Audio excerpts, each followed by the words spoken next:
Takže čaute, já jsem Milan Renza a tady tohle video točím jenom kvůli toho, že jste mi jakože ve třídě jste mi říkali, ať natočím zase nové, tak jsem se rozhodl, že dneska natočím takový menší vlog. Připravil jsem si nějaké otázky, na které se mi nejčastěji ptáte.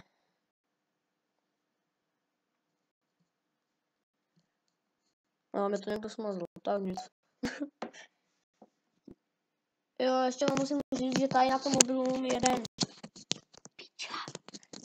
rozbil Wi-Fi, takže jsem chtěl natočit v kuse nezasmat, ale prostě to nešlo. Jak kdybyste se ptali, mám nové sluchátka, dnes jsem si ho předevčírem koupil a celkem se mi líbí. Akorát, že musím nosit čepku, protože má trošku větší. No a nic jste neviděli.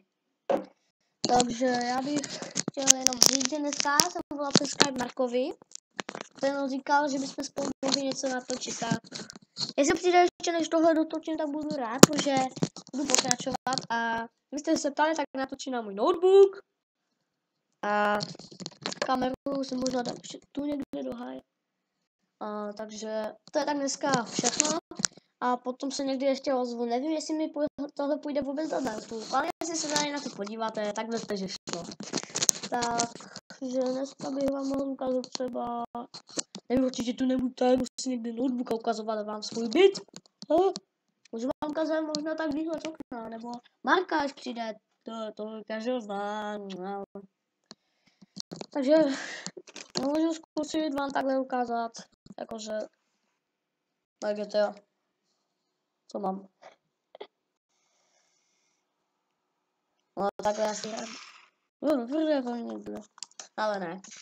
To se k videu nehodí. Potom si stáhnu někdy Fraps a budu natáčet Agario s Markem třeba. Hustý!